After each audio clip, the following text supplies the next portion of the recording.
5 सवाल हराया के नाम। और आज इस 5 सवाल हराया के नाम में मैं पहुंच गया घूमते घूमते दीवा, जहां एसएस इंडिया के प्रिंसिपल आदरणीय सूरज सरोज जी हमारे साथ हैं। मिलिए सूरज सरोज सर से। हाय सर, कैसे हैं आप? सूरज जी, आज मैं आपसे 5 सवाल पूछूंगा और आप मुझे 5 सवाल के उत्तर दीजिए, ठीक है? तो आपको पहले कुछ कहना है तो कह लीजिए। नमस्कार मेरी तरफ से, जो आपका सवाल है पूछिए। सूरज जी, मेरा पहला सवाल ये है कि आप इस शिक्षण क्षेत्र में, अचानक शिक्षण क्षेत्र में आप कैसे और क्यों आ गए?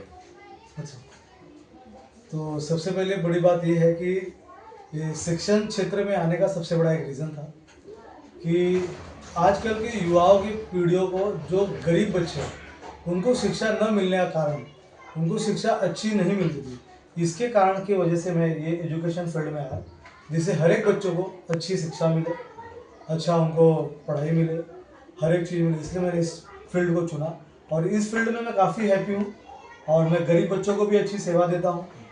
इसमें मेरे पास हर प्रकार के लोग हैं, गरीब जाति के लोग भी हैं, अनाथ लोग भी हैं और अच्छे घर के भी लोग हैं, जिन्हें हर एक प्रकार की शिक्षा कम फीस में, रिजनेबल फीस में जो यहाँ पे मैं देता हूँ। इसके लिए फील्ड मेरे को बहुत ही अच्छा लगा और इस फील्ड में मैं आने की पूरी तरह से अपना संकल्प दिया। बहुत अच्छे। अच्छा सर, आपने ये क्षेत्र चुना तो मालूम है दीवा क्षेत्र को ही क्यों चुना?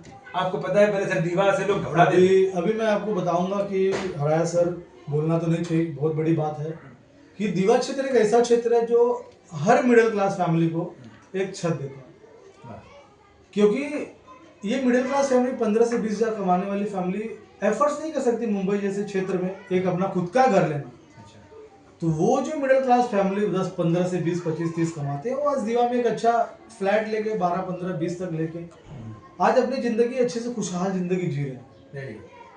और यहाँ पे जो लोग रह रहे हैं, मिडिल क्लास फैमिली लोग रह रहे हैं, तो इनको शिक्षा मिलना और एक अच्छी शिक्षा मिलना बहुत जरूरी करके हमने दीवा के क्षेत्र को चुना।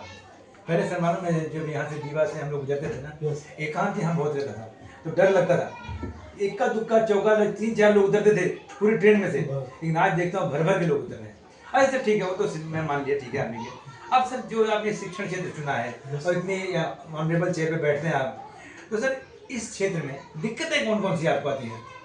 अभी हम देखने जाएंगे, दिक्कतें की बात करेंगे तो ऐसा कोई दिक्कत नहीं है। दिक्कतें एक ही, जो हमारे मिडिल क्लास फैमिली गरीब और को अच्छी शिक्षा न मिल पाने के कारण वो दर दर भटक रहे हैं। आज हम उनको अच्छी शिक्षा दे रहे हैं, फिर भी इस शिक्षा के अनुसार भी वो बच्चे हमारे फीस को एफोर्ड नहीं कर सकते उसके।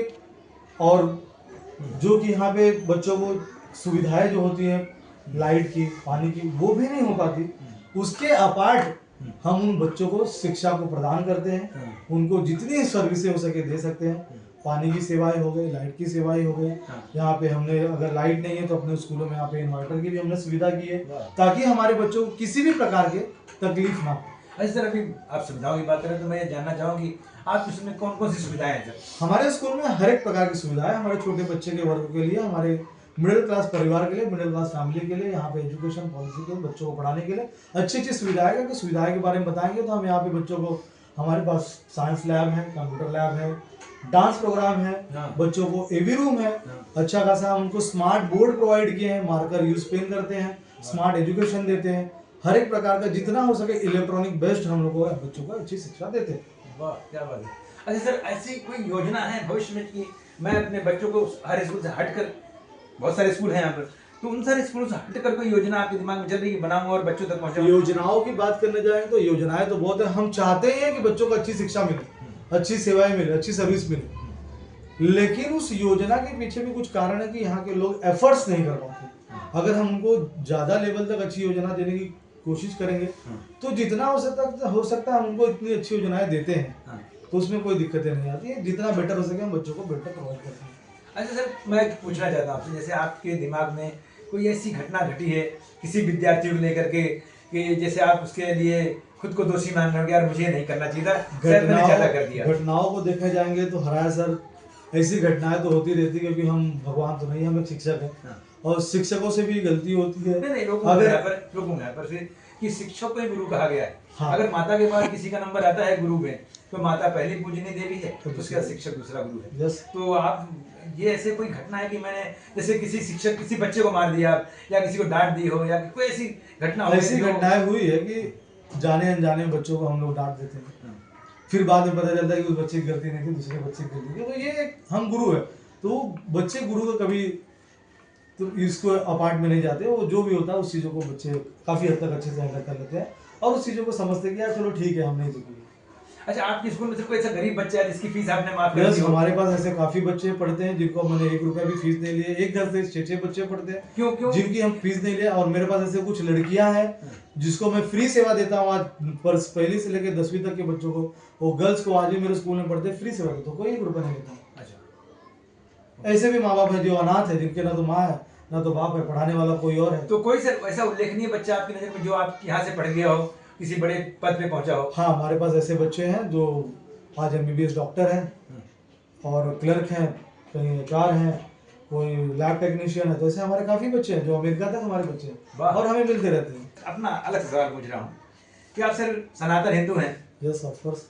सनातन हिंदू होने के साथ सर आप बीच में देखिए अभी उत्तर प्रदेश में बहुत बड़ा महाकुंभ लगा था, तो आप वहाँ गए थे सर? फिलहाल तो हम नहीं गए थे, कुछ कारणों की वजह से नहीं पहुंच पाया वहाँ पे। अच्छा, छुट्टियाँ नहीं मिली होंगी और सर जो भी, और बहुत गर्दी थी वहाँ पर, काफ़ी गर्दी। वहाँ पर बहुत एक हादसा भी हो गया था, कुछ लोग की मृत्यु भी हो गई थी। खैर, जब आप गए नहीं तो फिर आपसे आगे सवाल ही क्या करना है। एक सर सवाल आपसे करना है, महाराष्ट्र स्कूल आपका है, तो महाराष्ट्र में बहुत जोर से एकदम ज्वलंत बन के खड़ा है औरंगजेब। छत्रपति शिवाजी महाराज जो है, उनकी बहादुरी के किस्से आप जानते हैं सर। उन्होंने अपने जीते जी औरंगजेब को पानी पिलाया, वहीं उनके बॉर्डर पे कभी नहीं आ पाए औरंगजेब। आज औरंगजेब खत्म हो गए, औरंगजेब की कब्र है, वो कब्र वहां पर रखी हुई है। तो आप क्या चाहते हैं सर, कब्र हटा दी जाए कि कब्र रहे? इस टॉपिक पे तो हम डिबेट नहीं कर सकते कि वहाँ पे रखना है कि नहीं रखना है, ये तो कुछ अलग ही बात है, तो उस चीज़ पे हम डिबेट नहीं कर सकते हैं। ठीक है, मतलब हमारे सारे प्रश्नों का उत्तर बड़ी बेबाकी से दिए, लेकिन औरंगजेब के प्रश्न पर आप भी सिमट गए। खैर ठीक है, जिस सरकारी चेयर पर आप बैठते हैं, सरकार के खिलाफ तो कोई भी नहीं बोलने का दुस्साहस करेगा। तो दोस्तों, ये थे हमारे SS इंडिया इंग्लिश मीडियम के प्रधानाचार्य श्री सूरज सरोज जी, और मैं ऐसे ही आपको बहुत सारे व्यक्तित्व से मिलाता रहूँगा। मेरा आपसे एक बात है कि आप अगर सूरज सरोज जी की बातों से इत्तेफाक रखते हो या कुछ और उनके बारे में कहना हो, उनसे कुछ पूछना हो, तो मेरे कमेंट्स बॉक्स में जाकर जरूर कमेंट्स कीजिए, और मैं उस कमेंट्स में आए हुए आपके सवालों का या इस हमारे प्रोग्राम के बारे में कुछ कहना है तो उस प्रोग्राम के बारे में हमें कुछ सुधारना चाहिए तो वो भी करेंगे। तो पूछिए, मैं सरोज जी से फिर आकर के मिलूंगा और आपको उत्तर दूंगा। तब तक के लिए चलते हैं। जय हिंद, जय भारत।